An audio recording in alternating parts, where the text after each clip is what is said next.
जय गुरु जी। शुक्राना गुरु जी। गुरु जी को शत शत प्रणाम।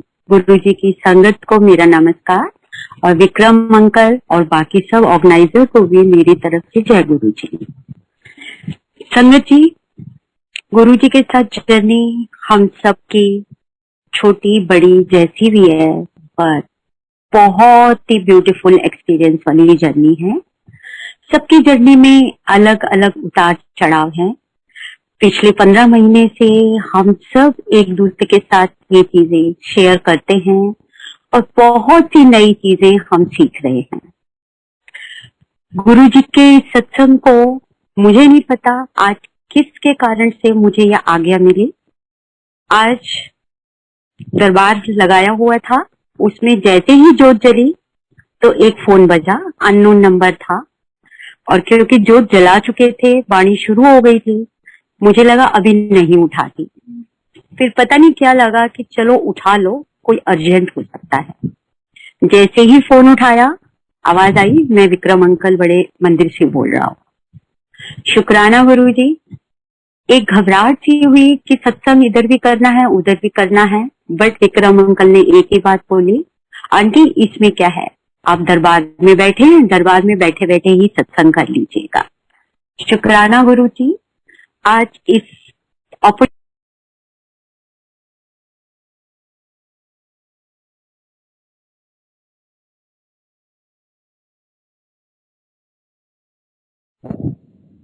आंटी आप अपना माइक अनम्यूट कर लो प्लीज।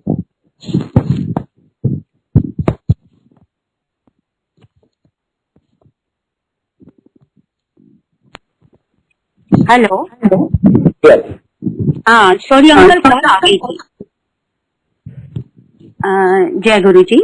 आज मैं अपनी जर्नी गुरु जी के साथ इस फिजिकल फॉर्म में कैसे शुरू की वो एक्सप्लेन करूंगी। संगत जी, बचपना कह दीजिए, नादानी कह दीजिए, या कुछ कुछ बेवकूफियां हम सब करते हैं जब तक हम गुरु जी की दरबार में नहीं आए होते, शरण में नहीं आए होते और शरण में आने के बाद समझ तक नहीं पहुंचे होते।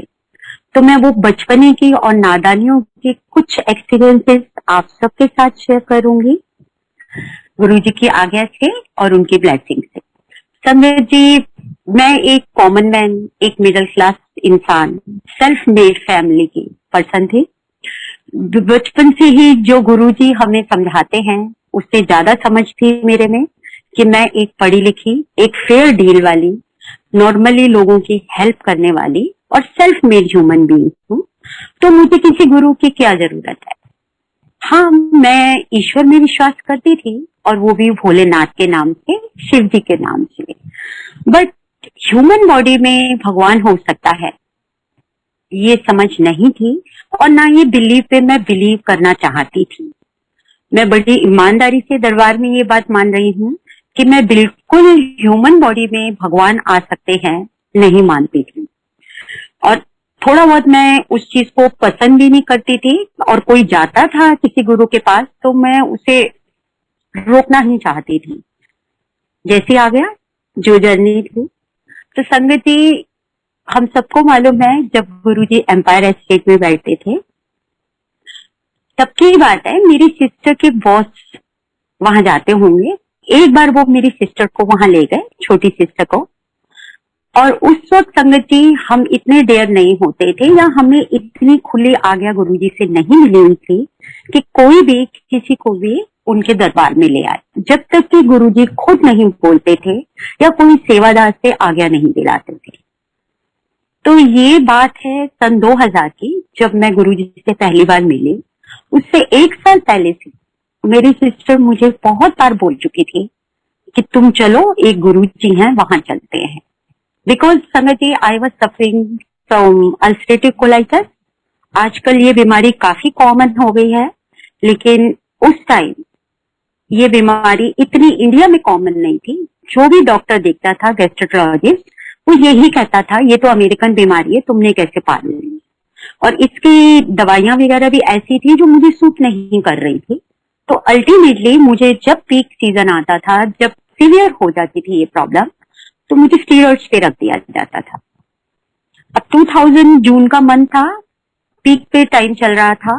संगत जी, मेरा ये हाल था कि मैं कुछ भी खाती थी तो वॉशरूम जाती थी और मुझसे डाइजेस्ट नहीं होता था, और पूरे दिन में आधी एक चपाती खा ली या थोड़ा सा कुछ खा लिया, अदरवाइज या तो वॉमिट होता था या मोशन पास हो जाता था। अब उस टाइम में गर्मियों की छुट्टियां थी, मम्मी के घर आई थी।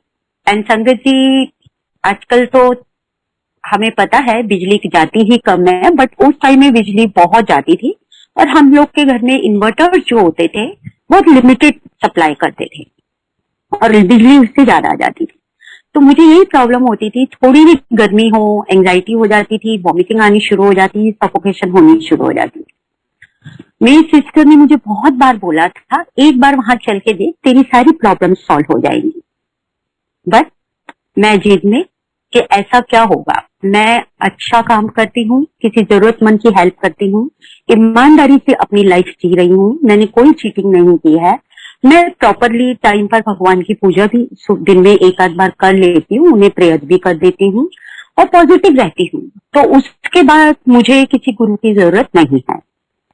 अल्टीमेटली ये 2000 की बात है, जून में मेरी सिस्टर उस दिन मेरे घर रात को आई, मम्मी के घर मैं गई हुई थी, वहां पे आई, वहीं रहती थी। शीतल तो उठ, अभी चल मेरे साथ।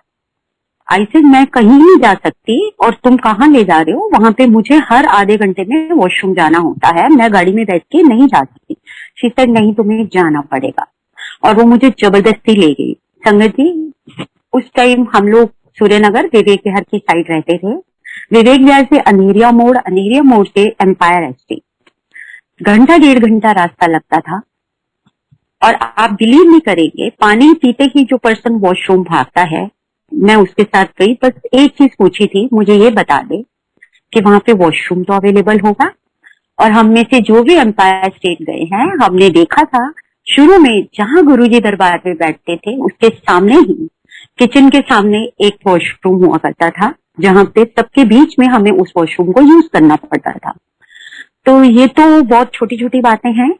पॉइंट इज दिस कि मैं ये कॉन्फिडेंस लेके कि वहां वॉशरूम होगा, और क्योंकि जब सब तरह से हार गए, डॉक्टर, स्टीरॉइड्स, मेडिसिन, सारी पढ़ाई लिखाई सब फेल हो गई, तो मुझे लगा चलो शायद ये गुरु ही कुछ कर देंगे। वो होता है जब कोई सहारा नहीं तो डूबते को सहारे की तरह मैं वहां पहुंची। संगत जी, जैसे ही हम एम्पायर एस्टेट आए, एंट्री में गए, मेरे लिए सब नया था। एक तो सबसे पहली चीज ये नई थी, ये कौन से गुरु हैं भाई, एंड फ्रेंकली स्पीकिंग कौन से गुरु हैं भी नहीं बोला था, जय गुरु जी, ये कौन सा गुरु है बोला गया था, अंदर से ही आवाज आई थी। जो रात को बुलाते हैं, क्योंकि जनरली जो संगत लगती थी या गुरु होते थे वो दोपहर के टाइम होते थे, 9 से 12, 5 से 7। तो चलो हम पहुंचे वहां पे। वहां पे जैसे ही अंदर गए, एंट्री करते ही, सीढ़ी से नीचे उतरते ही, हम सबको पता है कि हम क्या कहेंगे कि कोई गुरु होगा, चोला में होगा, भगवे कपड़े होंगे, दाढ़ी होगी। बट एंटर करते ही सीढ़ी से मुड़ते जो नजर सामने गई, वाओ, इतना ब्यूटीफुल, प्योर व्हाइट और इतनी खूबसूरत कपड़ों में, ये कैसे गुरु हैं। बट मेरी सिस्टर ने मुझे यही बोला था, क्योंकि मैं व्हाई एंड हाउ में बहुत बिलीव करती थी, डिबेट्स में बहुत पार्टिसिपेट करती, रीजनिंग्स के लिए मैं हमेशा रेडी रहती थी। तो उसने मुझे पहले ही बोला था, कुछ मत बोलना, चुपचाप जो बाकी लोग करेंगे फॉलो करना। वो पीछे पीछे, मैं आगे आगे, सब लोग आगे बढ़े। संगत जी, हमने गुरु जी को माथा टेका। माथा टेकने में मुझे कभी कोई ऐसा ईगो हैसल कभी भी नहीं आया था, हमसे कोई भी बड़ा है तो हम सर झुका लेते हैं। माथा टेका, कोई भाव ऐसा ज्यादा नहीं था। पहली बार संगत जी मुझे ऊपर जगह मिली बैठने के लिए, सीढ़ियों के पास ऊपर आते ही सीधा बिठाया गया। मेडिटेशन की वाणी चल रही थी, बहुत स्लो चलती थी, बहुत तेज नहीं चलती थी। वहां पर बैठे हुए थे, सिस्टर भी ऊपर आई, सिस्टर चुपचाप से वाणी सुनते रहना और चुप रहना, कुछ मत बोलना। उसको यही डर था कि मैं कहीं ना कहीं डिबेट या आर्गुमेंट शुरू कर दूंगी। संगत जी, हम लोग वहां बैठे थे। मेडिटेशन में भी बस यही था कि अगर ये सही गुरु हैं और मैं शिव जी को मानती हूँ, मैं उस वक्त भी ओम नमो शिवाय प्रेयर कर रही थी कि अच्छी जगह पर आए हैं तो प्रेयर तो करनी है, जब बैठे भी हैं तो। बट मुझे लगा अगर वो भी गुरु हैं और वो पहचानते हैं तो उन्हें समझ आ रहा होगा कि मैं प्रेयर कर रही हूँ और मैं अच्छा इंसान हूँ, तो वो मेरे को ब्लेस कर देंगे। नीचे आए संगत जी। संगत जी एक पॉइंट नोट करिएगा, अभी तक मैं वॉशरूम नहीं गई थी, 1.5 से 2 घंटा हो चुका था, जो मेरा सबसे बड़ा डर था उस वक्त। नीचे आए, बुलाया गया। उस वक्त गुरुजी अपने हाथ से सारी संगत को प्रसाद दिया करते थे। वो प्रसाद लेके हम बाहर जाते थे, एम्पायर एस्टेट थे, रोड पर खड़े होके हम वो प्रसाद फिनिश करते थे, फिर हैंड वॉश करके हम वापस आते थे। तो संगत जी नीचे गए, बारी आई, सिस्टर ने पीछे से, उसकी कमेंट्री चल रही थी, सिंपल थी कि जो भी मिलेगा चुपचाप से खा जाना, कुछ रोकना नहीं, कुछ बोलना नहीं।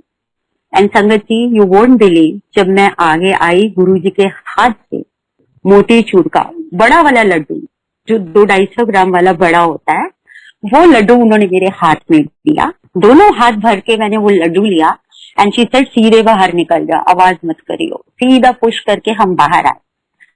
संगत जी 5-10 ग्राम की रोटी नहीं खाई जा रही थी मेरे से, और शी सेड ये लड्डू आपने यहीं पे खाना है। तब मुझे ये वर्ड पहली बार नहीं समझ आया था कि यहाँ खाया तो दवाई है, घर जाके खाया तो मिठाई है। इसकी ना वैल्यू पता थी, ना मतलब पता था, ना सेंटेंस पता था।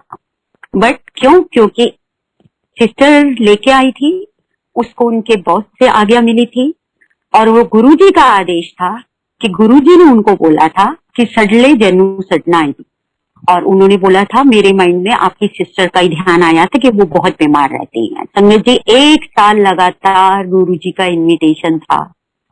नादान नहीं कहूंगी मैं, अज्ञानी भी नहीं कहूंगी, बचपना भी नहीं कहूंगी, बेवकूफी थी।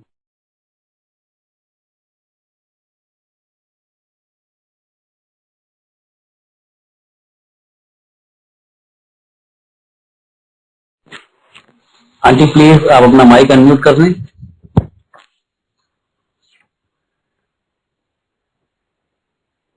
इस सभी को फोन करो ना कि मैं मीटिंग।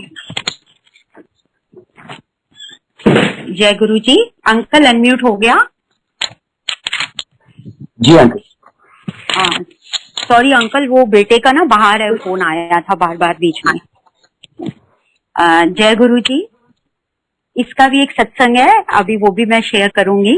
तो संगत जी वो लड्डू प्रसाद मैंने उस वक्त वो जबरदस्ती खाया, मुझे नहीं पता मैंने कैसे खाया, जो पिछले 3-4 महीने से 250 ग्राम पूरे दिन में, क्या 4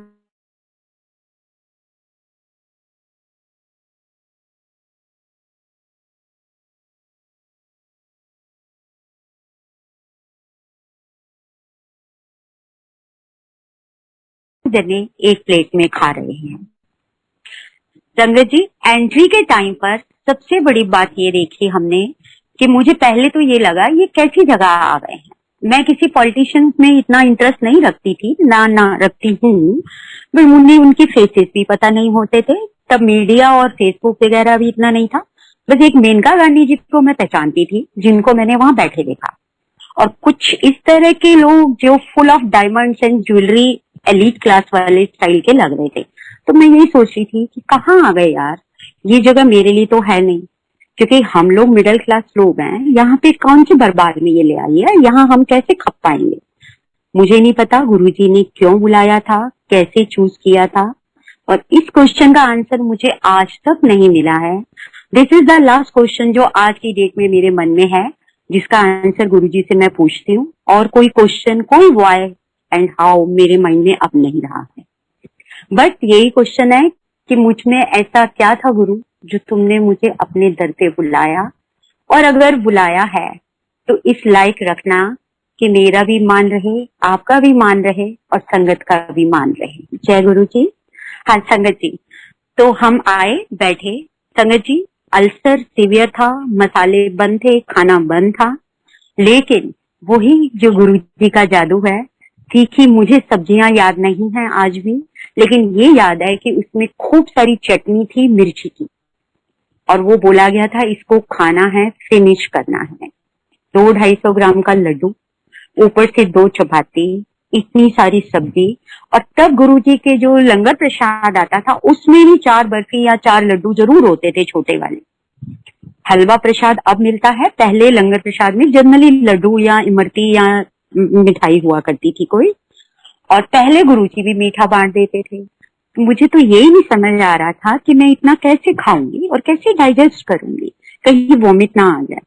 बट संगत जी, क्योंकि वो सिस्टर गुरुजी की यू कैन से के मैसेंजर या सेवादार बन के आई थी, जो मुझे पुश किए जा रही थी, बिकॉज उसको पता था मैं बहुत आर्ग्यूमेंट करती हूँ, हर बात पे जिद करूंगी। दीदी चुप रहना और खाते जाना। खत्म किया वो प्रसाद, हाथ धोए, वापस आए, गुरुजी से फिर से आज्ञा ली और बाहर गाड़ी में आके बैठे। संगत जी, जैसे ही हम वापस आए हैं, सिर्फ एक बार मैं वॉशरूम गई, वो भी जैसे नॉर्मल पर्सन 5-6 घंटे में जाता है। वापस आए, कोई टेंशन नहीं हुई। वापस आए, घर आए, रास्ते में पता चला कि लाइट ऑफ है। 2 घंटे से लाइट 3 घंटे से गई हुई है। इन्वर्टर तब चलते थे 5-6 घंटे, अगर आप पूरे घर के चला दो लाइटेड। मुझे लगा अब तो बेटा तेरी हालत खराब हो गई, इतना खाना खाया है, मिर्ची वाला खाना खाया है, और तू इतनी देर से वॉशरूम नहीं गई है और तुझे वॉमिटिंग आई। मतलब I was ready to do all these thing, but कुछ नहीं हो रहा। आई डोंट नो क्या था, बट क्योंकि जैसा कि गुरुजी बोलते हैं कि दिमाग जूतों के साथ छोड़ के आओ, बट तब तो समझ थी नहीं, दिमाग तो साथ चलता था और बहुत तेज चलता था। रात को कोई प्रॉब्लम नहीं हुई, मैं आराम से सो गई। मैं ये नहीं कहूंगी कि रातों रात बीमारी खत्म हो गई, लेकिन वो जो हावी था, एकदम से पीक था, वो कंट्रोल हुआ। दिमाग ने एक जवाब दिया। संगत जी, सॉरी गुरुजी, माफ कीजिएगा, आज कहते हुए भी शर्म आ रही है और अपनी नादानी पे हंसी भी आ रही है, और गुरुजी की ब्लेसिंग्स पे और विश्वास बढ़ रहा है कि दिमाग ने ये बोला कि ऐसा कैसे हो सकता है, पक्का इन्होंने ना इसमें स्टीरॉइड्स मिलाए होंगे खाने में, तभी तुझे डाइजेस्ट हो गया। बिकॉज हेवी स्टीरॉइड से आपकी प्रॉब्लम एकदम से कंट्रोल हो जाती है। तब स्टीरॉइड्स के बारे में हम लोग इतना नहीं जानते थे, कॉमन लोग, बट आज तो जो गुरुजी बोलते थे कि माड़ा वक्त आएगा, बुरा वक्त आएगा, और कोरोना के बाद तो सबको स्टीरॉइड्स का मतलब पता चल गया है। तो उस वक्त इतना पता नहीं होता था, बट मैंने क्योंकि यूज की थी तो मुझे पता था। बट देन दिमाग में फिर लॉजिक दिया कि वो खाना तो 10 साल का बच्चा भी खा रहा था, 5 साल का बच्चा भी खा रहा था, 80 केजी के वेट का भी खा रहा था, 40 केजी के, क्योंकि स्टीरॉइड्स में ये होता है अपने बॉडी वेट से ज्यादा ग्राम्स का नहीं दे सकते आप। ये जो मेरी कॉमन सेंस थी, नॉलेज थी रिगार्डिंग स्टीरॉइड्स। तो फिर मेरे माइंड ने जवाब दिया कि वो ऐसे कैसे खिला सकते हैं स्टीरॉइड्स सबको होलसेल में, कि किसी का वेट कितना है, रिएक्शन भी तो हो सकता है। मतलब संगत जी, जितने गंदे आइडिया होते थे वो सब आते रहे, उल्टे सीधे ख्याल, और गुरुजी मुस्कुराते रहे जैसे अब मुस्कुरा रहे हैं। चलो अंडर कंट्रोल थोड़ा बहुत हो गया, थोड़ा दिमाग चलता रहा। संगत जी, 1 महीने बाद, 1.5 महीने बाद, ये जून का मंथ था, जुलाई में, अगस्त बिगनिंग था, जुलाई एंड था। बर्थडे का तब तक मुझे नहीं था पता गुरुजी के, वो निकल गया। अगस्त के महीने में मैंने अपने हस्बैंड को ऐसे ही बोला, थोड़ा सा कंट्रोल में था, कि गुरुजी के पास मैं गई थी, बताया तो था मैंने उन्हें, तो आप भी चलोगे? तो कहते हैं मेरे हस्बैंड इस तरह से हैं कि जहां बोलोगे वहां मत्था टेक देते हैं, जहां बोलोगे वहां पे श्रद्धा हो प्रेयर कर लेते हैं, वो हर जगह पर हाथ जोड़ लेते हैं, मत्था टेक लेते हैं। मैं हर जगह पर लॉजिक्स बहुत लगाती थी, बस शिव बाबा में मेरी थी श्रद्धा, उसको मैं नहीं छोड़ती थी। बचपन से शिव जी करा था, जो सीखा था, और उनके लिए मैं प्रेयर हमेशा करती थी। उन्होंने बोला हाँ चलेंगे। संगत जी, अब एक छोटा सा बचपना बता रही हूँ, जो एक सेल्फ मेड मैन के या सेल्फ मेड पर्सन की होती हैं डिजायर्स, छोटी छोटी चीजें, छोटी छोटी जरूरतें, छोटी छोटी इच्छाएं होती हैं, वही यहाँ पे मैंने दिखाई। वहां गए, उन दिनों में संगत जी हमारे पास फीएट कार थी, एंड जैसे कि हम सब जानते हैं फीएट कार थोड़ी पुरानी हो जाए तो डिस्टेंस पे तंग करती है। तो पश्चिम बिहार से एम्पायर एस्टेट जाना था, अंधेरा सड़कें थी, अभी तो सड़कें और लाइट बहुत अच्छी हो गई है, तब बहुत अंधेरा होता था और फील्ड में जाते हुए मुझे थोड़ा डर लगा। तो मैंने अपने हस्बैंड को बोला, उन दिनों में मारुति वैन नए नए आए थे, तो मैंने उनको ये बोला कि हम ना गाड़ी किराए पे लेके जाएंगे विद ड्राइवर, क्योंकि बहुत मुश्किल होगा रात को अगर गाड़ी कहीं रुक गई तो, उधर तो बिल्कुल अंधेरा है और जंगल है। ठीक है, गाड़ी ली हमने, गए संगत जी, अंदर गए, जाकर के जैसे होता है मत्था टेका गुरु जी को, मत्था टेक करके आप बिलीव नहीं करेंगे, इससे बड़ा बेवकूफ कौन होगा। इतनी दूर से चल के आए हैं, मत्था टेका है, मत्था टेकते ही जो मेरे मन में ख्याल था, मैंने कुछ मांगा नहीं था, बट मत्था टेका था और ये सोचा था कि चलो जा रही हूँ, सब कह रहे हैं ये बहुत पावरफुल है तो शायद ये मेरे को ठीक कर दे। मत्था टेकते टेकते मैंने यही बोला कि गुरुजी आज तो मैं आ गई हूँ, बट ये बड़ा एक्सपेंसिव सौदा पड़ेगा। सॉरी संगत जी, टिपिकल आंसर था, क्वेश्चन था कि that time that car was on rent for 500 rupees और 2000 में काफी अमाउंट होता था एक सर्विस क्लास के लिए 500 रुपीज पर विजिट का देना।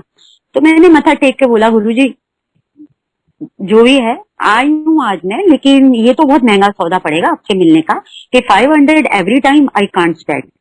कुछ नहीं मांगा था मैंने संगत जी, मत्था टेक के वो ख्याल उस दिन मेरे दिमाग में चलता रहा था कि यार ये महंगा पड़ेगा, ऐसे कैसे आएंगे इतनी दूर हम हर बार रेंट दे करके, और फील्ड में मैं नहीं आऊंगी।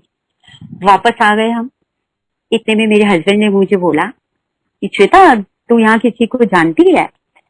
मैंने कहा नहीं, मैंने तो किसी से बात भी नहीं की थी जब पिछली बार भी आई थी। तो he said, मुझे यहाँ पे एक अंकल ने रोका and he was Singla uncle, और उन्होंने मुझे रोक के बोला कि गुरुजी कहते ने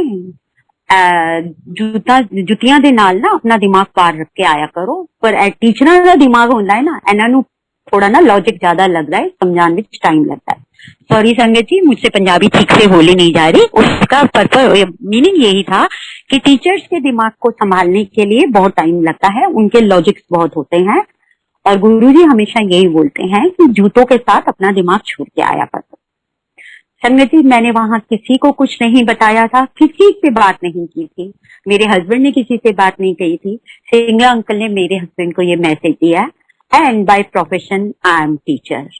मुझे नहीं पता पहली बार में गुरुजी ने ये मैसेज क्यों दिया, लेकिन वो उस वक्त भी दिमाग में ये चीज नहीं आई कि गुरुजी मुझे पहचान गए। वापस आए संगत जी, सितंबर का महीना, अगस्त था, सितंबर का महीना आया, मैं अपने मॉम डैड के पास गई हुई थी, वही फिएट लेके अपने हस्बैंड के साथ। इमीडिएटली मेरे पड़ोस में उनकी कोठी जो थी, दूसरी कोठी में उनके बैंक के कलीग रहते थे जिनका ट्रांसफर हो गया था, और उन दिनों में ये मारुति नई नई आई थी, 4-5 साल हुए थे, एंड माय ड्रीम वाज कि मैंने व्हाइट मारुति लेनी है, जब भी लेनी है 800। और डैडी ने सीधा बोला कि साथ वाले जा रहे हैं और ये अपनी गाड़ी अभी रिसेंटली नई ली है, इन्होंने सेल ऑफ करना चाहते हैं, तुम लोगे क्या? संगत जी मैंने कुछ नहीं मांगा था, अगस्त में मत्था टेकते वो बोला था गुरुजी फिएट मैं लाऊंगी नहीं, उनको नहीं बोला था। उस टाइम में मेरे मन से अपने आप आवाज उठी थी, मैंने डिमांड नहीं की थी, कोई अरदास भी नहीं की थी, फिएट मैं नहीं लाऊंगी, और इतना रेंट देके महीने में कितनी बार मैं आ सकती हूँ आपके पास। अब उनको बुलाना था संगत जी, उसी वक्त वो फिएट वहीं छोड़ी, मारुति में वापस आ गए। कोई मांग नहीं है, कोई सपना नहीं है, कोई कन्वर्सेशन नहीं है, बट हर पल, हर मिनट, हर वक्त साथ है। ये तो छोटी छोटी स्टूपिड सी चीजें थी जो बातें करते थे, तो सुनते थे और सुनाते थे, बट संगत जी और बहुत सी स्टूपिड चीजें थी जो मांगते गए और धीरे धीरे समझ आती गई, थोड़ा थोड़ा इस रास्ते पे बढ़ते गए। और आपको मैं बता रही हूँ एक सत्संग, ये है ईयर मुझे याद नहीं है, बट एक बार आधी रात को मेरी नींद खुली और बहुत रेस्टलेसनेस और बेचैनी हो रही थी। उन दिनों में मेरे बेटे की फ्रेंड की किसी कोई बहन की शादी थी या किसी की कजन की शादी थी, वो लोग पंजाब साइड गए हुए थे, तो रात को बच्चों ने बोला था हम 10-11 बजे निकलेंगे, 2-2:30 बजे तक आ जाएंगे वापस और घर आके सोएंगे। देन इन्होंने फोन किया 11-12 बजे कि नहीं मम्मा हम यहीं स्टे कर रहे हैं सारा ग्रुप, कि रात को जर्नी नहीं निकलेंगे, हम सुबह सुबह 5 बजे निकल के आएंगे। तो जैसे पेरेंट्स करते हैं हम लोग, सो गए कि चलो बच्चे अब वहां पे हैं, होटल्स में आराम से सो रहे हैं, कोई प्रॉब्लम वाली बात नहीं है। और वरना बेचैनी होती है, कितना भी हम कहें कि बच्चे आ रहे हैं, रोड पे हैं, एक वेट होती है एज अ पेरेंट। तो उस वक्त हम सो गए कि चलो वो होटल में है, बाहर सड़क पे नहीं है। संगत जी, रात को 2-2:30 बजे मेरी नींद टूटी और मुझे इतनी रेस्टलेसनेस हो, बेचैनी हो, मुझे समझ नहीं आया क्या हो रहा है। अंदर से एकदम आवाज आई कि जब कुछ नहीं समझ आता तो तू बैठ के मंत्र जाप कर ले, और क्या कर सकती। संगत जी, मैं मंत्र जाप करती रही, मंत्र जाप करते करते अपने आप ही नींद आ गई। बच्चे रात को उसके बाद 2:30-3 बजे, मतलब कि मेरी नींद 2-2:30 बजे के करीब खुली होगी, 3:30-4 बजे बेल हुई और बच्चे घर आ गए। आके बोला कि हमें लगा रात को लेट हो जाएंगे, अभी निकलते हैं, सुबह घर जाके आराम से सोएंगे। संगत जी, मुझे उसको कुछ भी स्ट्राइक नहीं किया, वो भी सो गए, मैं फिर से सो गई। थोड़े दिनों बाद मेरे बेटे ने मुझे बताया कि मम्मा, जब हम वहां से निकले थे ना, आज तो हमें एक तरह से नई लाइफ मिली है। सामने जो ट्रक आ रहे थे और जो गाड़ी आ रही थी, एक बाल के डिस्टेंस से, मिलीमीटर के डिस्टेंस से हमारी पूरी यू कैन से कि टक्कर हो जाती गाड़ी की। कैसे बच्चे हैं हमें नहीं पता। ये होते हैं गुरुजी संगत जी, उन्हें आपके कर्म को कटवाना होता है। आप अनजान होते हो, नादान होते हो, बट उन्होंने आपको अपनी शरण में लिया है। आपका ध्यान, आप सो जाओ तो भी वो आपका ध्यान रखते हैं। इसीलिए उन्होंने मुझे रात को जगाया और बिठाया और बोला मंत्र जाप करो। अभी थोड़े दिन पहले आंटी का सत्संग आता था कि कुछ भी नहीं करना, सिर्फ मंत्र जाप करो। मंत्र जाप हमेशा आपके हर दर्द को, हर दुख को कम करेगा, आपके हर कर्म को काटेगा। और हम इतने अज्ञानी हैं, आराम से बैठे हैं, इतना ध्यान नहीं रखते कि गुरु ने हमें अपनी शरण में लिया है। सोते रहते हैं, मस्त रहते हैं, बिजी रहते हैं, अपने रिश्तों में, मोह में डूबे रहते हैं। बट हमारा गुरु हमें बार बार जगाता है, झिंझोड़ता है, उठाता है और याद दिलाता है कि अपना कर्म काटो। 90% मैंने ले लिया है, 10% तो तुम काटो। तो इसलिए संगत जी, मैं यही कहूंगी कि गुरुजी तो हमें हमेशा याद दिलाते हैं, लेकिन हमें भी थोड़ा सा याद रखना है। जर्नी डिफिकल्ट है, हम सचमुच नादान है, मूर्ख है, लेकिन बस यही गुरुजी से प्रेयर है, अपनी शरण में लिया है, अपना हाथ सर पे रखा है, तो हमें अपने लाइफ बनाए रखना और आगे बढ़ाए रखना। संगत जी, एक और सत्संग मैं आपको सुनाती हूँ। ये थोड़ा अलग सा है, थोड़ा सा क्यूट है, थोड़ा सा प्यारा सा है, थोड़ा सा दोस्ती वाला है। क्योंकि गुरुजी तो मेरे लिए माता पिता भी हैं, भाई बहन भी हैं। हम उनके पैर भी छूते हैं, हम उनका माथा भी चूमते हैं, हम उनको राखी भी बांधते हैं, हम उनसे ब्लेसिंग्स भी लेते हैं। हमारे वो दोस्त भी हैं। आई थिंक इससे बड़ा दोस्त कोई और हो ही नहीं सकता, जब तुम्हारा हर शेयर, दुख दर्द वो शेयर करे। तो यही दोस्ती की बात है। कई बार हमने ये संगत में, पूरे वर्ड्स मुझे ध्यान नहीं आ रहे, कि जिससे वो सेवा करवाना चाहते हैं और जब जब वो सेवा करवाना चाहते हैं, अपने आप रास्ता बनाते हैं। संगत जी, ये अभी रीसेंट बात है, 5-7 साल पहले तक, 2 साल तो कोरोना में काउंट ही नहीं होते कहाँ गए। पहले दिवाली वाले दिन हम लोग कभी भी चले जाते थे और दिया जला के आ जाते थे। सुबह से ही वहां पे दरबार खुला होता था। लेकिन 5-6 साल पहले हमें नहीं था पता, मेरा बेटा आया हुआ था बाहर से, तो उस वक्त एक ही गाड़ी थी, तो उसने, क्योंकि वो बाहर था तो हमें जरूरत नहीं थी दूसरी गाड़ी की, तो उसने बोला था पापा मुझे शाम को कहीं जाना है, आपने बड़े मंदिर जाना है, तो आप अभी हो आओ। हमने बोला ठीक है, हम लंच खा के चले जाते हैं, 5-6 बजे तक वापस आ जाते हैं, और तू फिर गाड़ी लेके फ्रेंड्स के साथ चला जाइए पूजा करके। संगत जी अभी भी नादान थे। अभी एक किसी उसमें मैंने गुरुजी की किसी उसमें पढ़ा था, बुक में या सत्संग में, किसी अंकल आंटी के, गुरुजी यही बोलते थे कि सब तो अपने घरों में दिवाली मनाते हैं, मेरे पास तो बहुत कम लोग दिवाली मनाने आते हैं। नहीं थी समझ तब तक, यही था दिमाग में कि मुझे वापस आके पूजा करनी है, लक्ष्मी पूजा करनी है दिवाली की। और दूसरा था संगत जी की, मेरे को मेन डोर पे फ्रेश फ्लावर लगाने थे अपने घर के। वो 2 काम मेरे रह गए थे। और मेरा शुरू से था, बचपन से ये सीखा था कि दिवाली पूजा के टाइम आप नए कपड़े पहनते हो, फ्रेश कपड़े पहनते हो। कितने नादान है हम लोग। मुझे लगा कि पहले गुरुजी के पास जाऊंगी और बड़े मंदिर से वापस आके मैं अपने नए कपड़े पहनूंगी, और वो वाइट ड्रेस थी और मेरे माइंड में ये था खराब हो जाएगी। नहीं, ये नहीं समझ आया गुरुओं का गुरु, ईश्वर का ईश्वर, महाशिव, वहां पे जाके कपड़े खराब होंगे और लक्ष्मी पूजा में ठीक हो जाएंगे। सॉरी गुरुजी, नादान है, नादान थे, नादान रहेंगे। आप बख्शनहार हैं, आप माफ करते हैं, आप माफ करते रहेंगे। तो संगत जी, मेरे मन में वही दो कसक थी कि नरेश फ्रेश फ्लावर नहीं मिले। फिर मैंने कहा चलो गुरुजी के मंदिर जाएंगे बड़े, तो वहां रास्ते में आता है एक जगह, वहां पे फ्लावर बड़े फ्रेश मिल जाते हैं। वापसी में हम घर के दरवाजे के लिए वो लेते आएंगे। लक्ष्मी पूजा से पहले आरती फ्लावर लगा दूंगी और नया सूट पहन लूंगी। देन आई थॉट काफी लेट हो गई हूँ, मैं ये वाला सूट अभी पहन लेती हूँ। ड्रेस मैंने पहन ली, काफी लंबी व्हाइट ड्रेस थी, अनारकली टाइप। मुझे लग रहा था खराब ना हो जाए। संगत जी, पूरे रास्ते गाड़ी में जब हम गए हैं, आप बिलीव नहीं करेंगे, कहीं ना कहीं मन में ये था कि एक तो मेरी ड्रेस खराब नहीं होनी चाहिए। क्यों? क्योंकि लक्ष्मी पूजा में साफ ड्रेस पहननी है।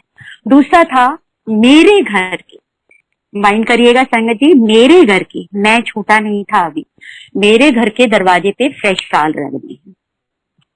वो सुनते हैं, मिले ना मिले, हम देखें ना देखें, वो हर वक्त हमें देखते हैं, हर वक्त हमें सुनते हैं और हमारे बचपने को मुस्कुरा कर देखते हैं, माफ करते हैं, और कई बार हमारी नादानियों में खुद भी शामिल होते हैं और हंसते हैं।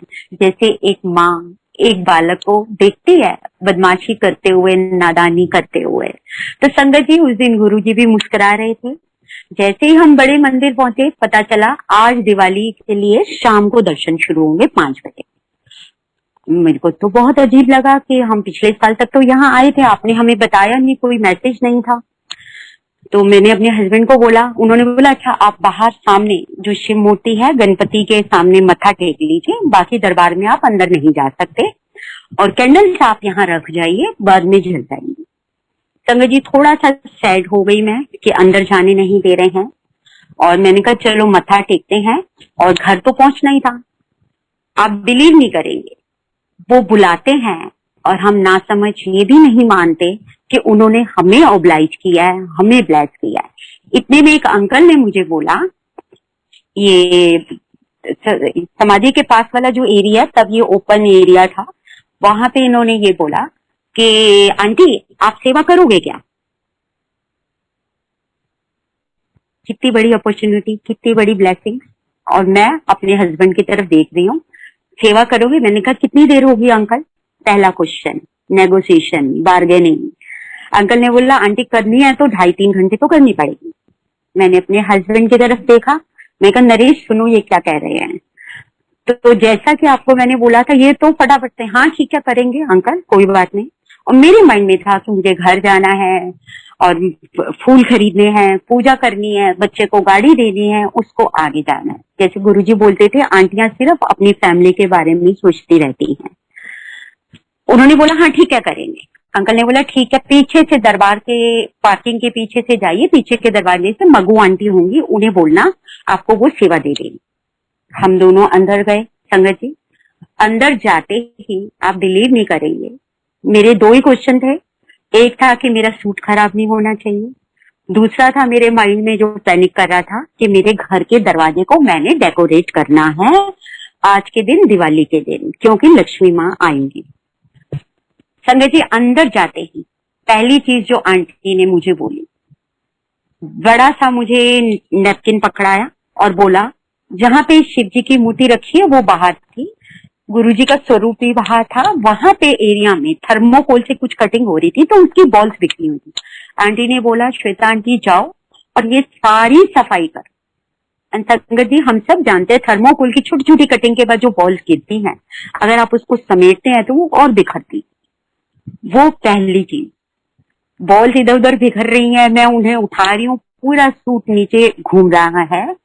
पहला मान गुरुजी ने किया खत्म कि तुझे सूट की नहीं मेरी सेवा का ध्यान रखना है। अगर इस सूट से भी तूने सफाई कर दी है मेरे दरबार की, तो इससे बड़ी ब्लेसिंग कुछ नहीं है। धीरे धीरे समझ आता है, धीरे धीरे हम बड़े हो रहे हैं गुरुजी, गलतियां कर रहे हैं, माफी कर दीजिएगा। दूसरी चीज संगति, उसके बाद आंटी ने बोला अब जाओ तुम लंगर प्रसाद करो। लंगर में लेके आए हम वापस। आंटी ने आते ही बोला संगत जी, जो गुरुजी के आसन के सामने बहुत बड़ा थर्मोकोल का वो बना हुआ था, फ्रेम बना हुआ था। आंटी ने वहां पे उस फ्रेम के आगे बोला इस पर आप फ्लावर लगाओ। संगत जी फ्लावर लगाओ, पिंस दिए और फ्लावर दिए कि इस पर आप स्टिक करिए। कहा तो मैं अपने छोटे से घर का दरवाजा सजा रही थी, कहा गुरु ने मुझे अपने दरबार का दरवाजा सजाने के लिए फूल दे दिए। जय गुरु जी, शुक्राना गुरु जी।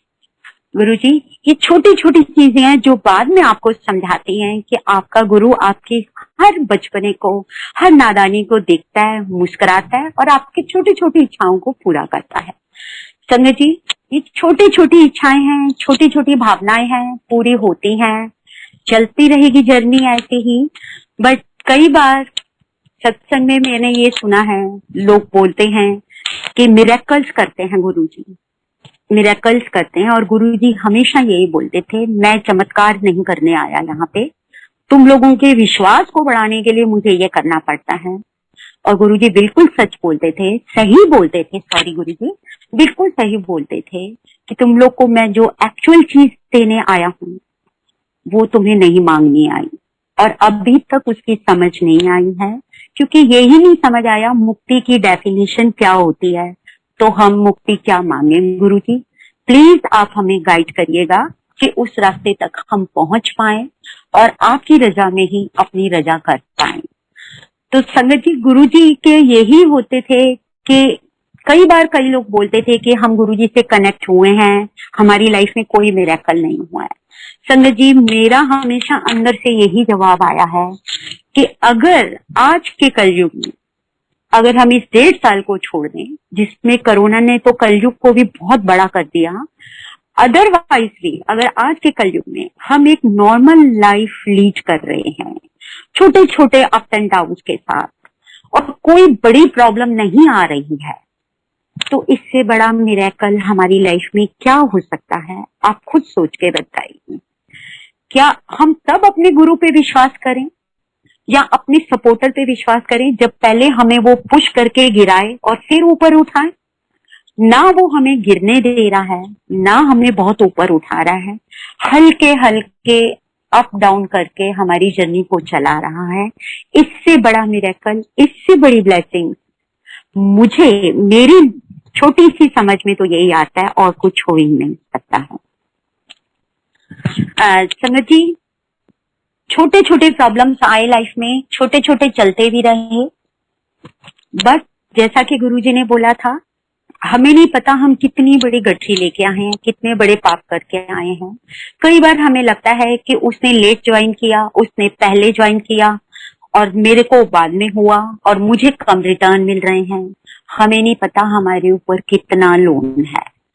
EMI का अमाउंट हमारा उसी तरह से होगा, जितना कर्जा है उसको हमें काटना है। बट अब धीरे धीरे गुरुजी ये समझ दे रहे हैं कि ये हमारा हिस्सा है, हमें इसको पूरा करना है और खत्म करना है। तो जब हमें खुद पता चल जाता है कि ये हमारा अपना कर्ज है और हमें चुकाना है और हम इसे एक्सेप्ट कर लेते हैं, तो उसके बाद लाइफ काफी स्मूथ हो जाती है।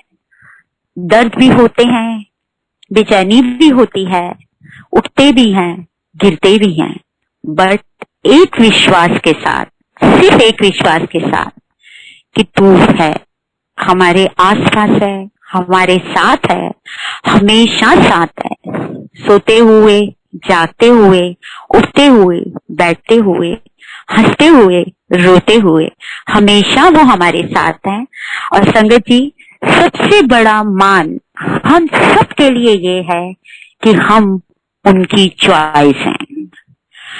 गुरुजी यही बोला करते थे, भाई चमन दास की एक वाणी में भी उन्होंने बोला था कि इस वक्त हम सत्संग में बैठे हैं, हमसे ज्यादा लकी, हमसे ज्यादा ब्लेस्ड कोई और नहीं है, कितने लोग हैं जो इस वक्त भी हॉस्पिटल में हैं, कितने लोग हैं जो इस वक्त दर्द में हैं, कितने लोग हैं जो इस वक्त परेशान हैं।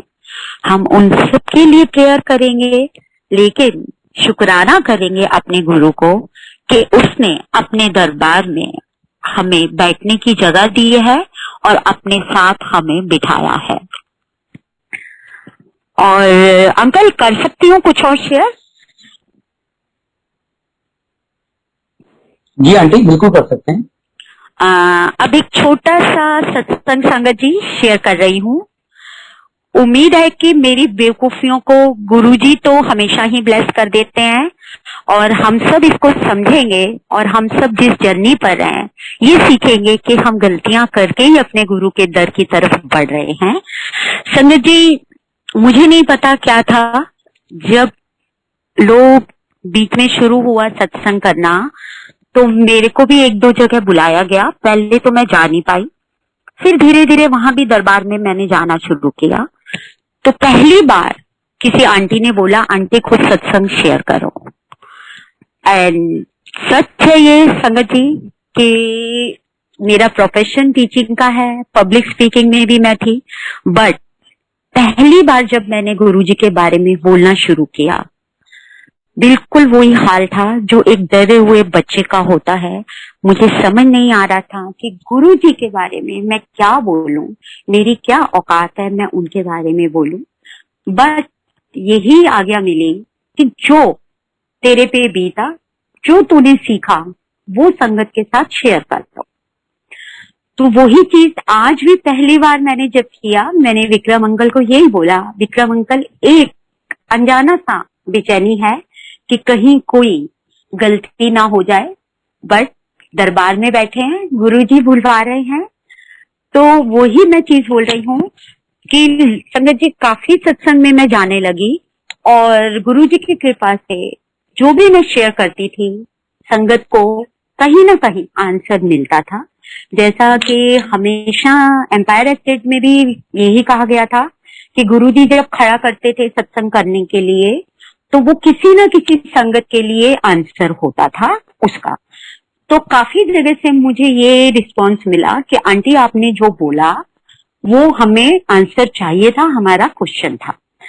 तो थोड़े दिन संगत जी, माफी गुरुजी, सॉरी गुरुजी, थोड़े दिन लगातार ये हुआ संगत जी कि साल भर तक काफी जगह पर सत्संग हुआ और मेरे को बोलने के लिए कहा गया, शेयर करने के लिए कहा गया।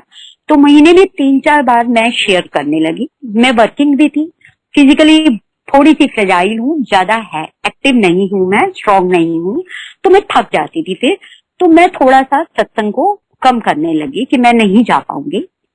तो एक बार क्या हुआ संगत जी कि एक आंटी जिनके घर मैंने 2-3 बार सत्संग शेयर किया था, उनके सत्संग में उन्होंने मुझे फोन करके बोला कि आंटी आपको ना एक जगह सत्संग करना है और वो किसी मंदिर में हो रहा है और सैटरडे को वहां करना है और संडे को एक जगह और करना है।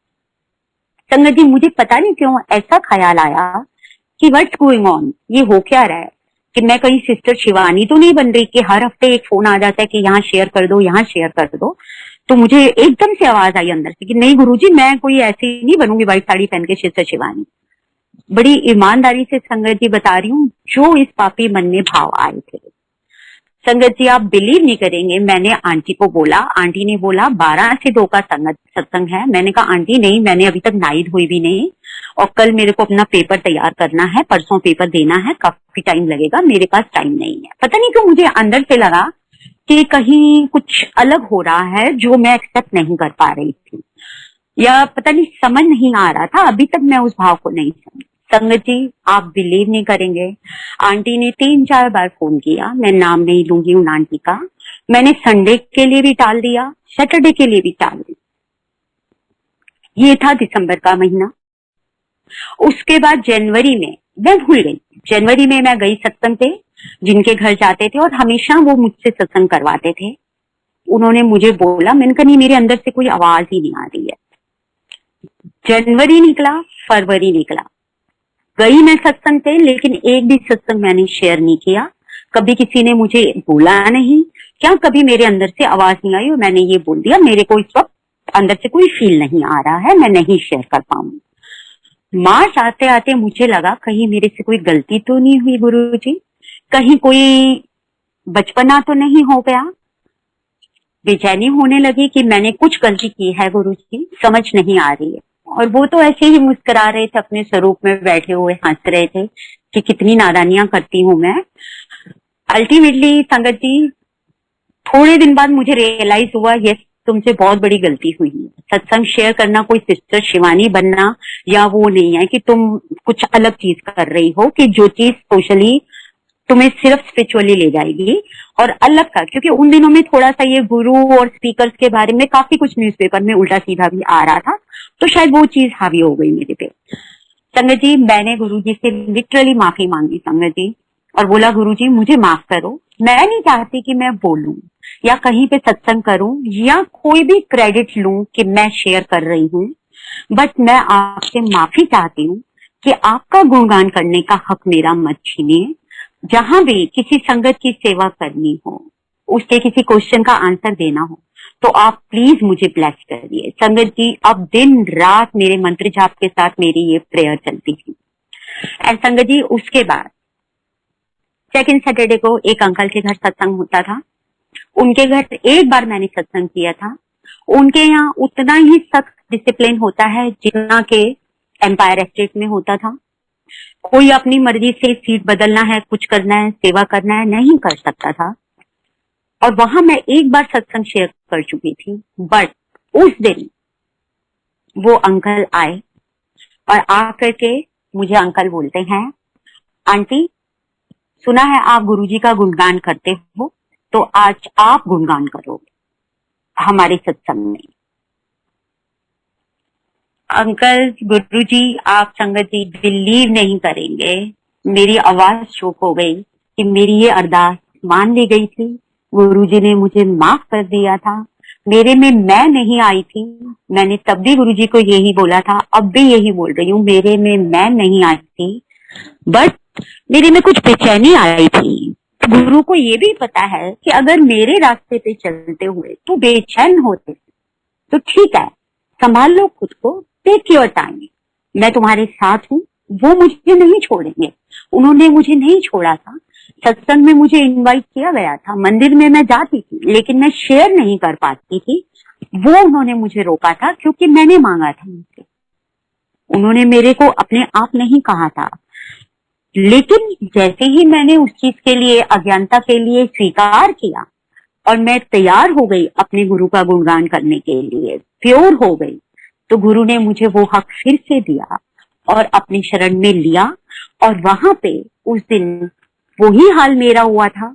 माइक पकड़ते हुए मेरे हाथ कांप रहे थे, आंखों में से आंसू आ रहे थे, और यही हो रहा था, गुरुजी शुक्राना कि आपने माफ किया, शुक्राना कि आप हमारी इतनी बेवकूफियों को देखते हो, समझते हो, लेकिन जैसे एक सेल्फिश बच्चा सारा दिन खेलता है, मस्ती मारता है, बिल्कुल माँ बाप की तरफ मुड़कर भी नहीं देखता, लेकिन भूख लगने पर, डर होने पर वो ही माँ बाप उसे याद आते हैं।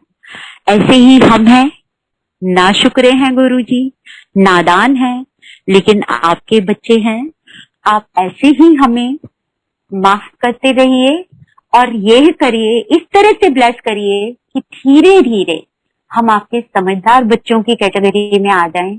आपके नादान बच्चों से थोड़ा सा ऊपर करिए हमें गुरुजी, और अपनी शरण में लीजिए। हम आपकी चॉइस हैं, तो आपकी चॉइस अच्छी चॉइस बने, इसके लिए आप हमें ब्लेस करते रहिए।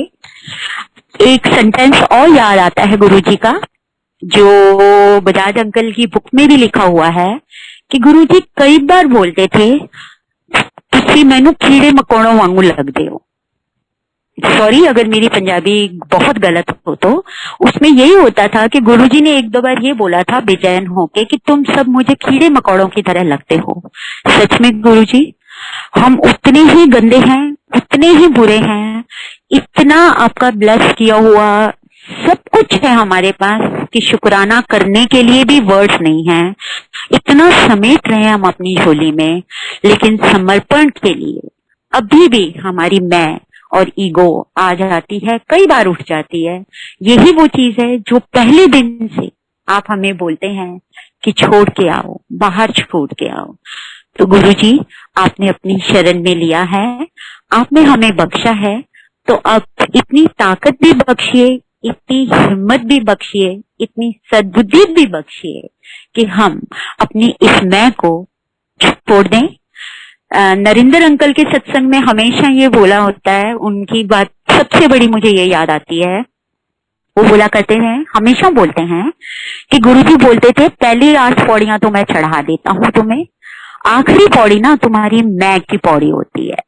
उस पौड़ी पे आके ना मैं नीचे की सारी पौड़ियां तुम्हारी छीन लेता हूँ, गिरा देता हूँ, और अब तुम लटकते हो अपनी मैं में।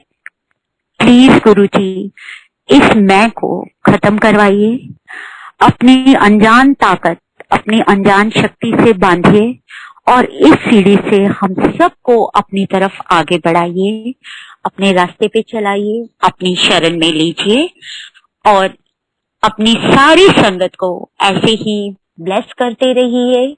शुक्राना गुरुजी, शुक्राना अंकल, शुक्राना गुरुजी के दरबार का, शुक्राना संगत का।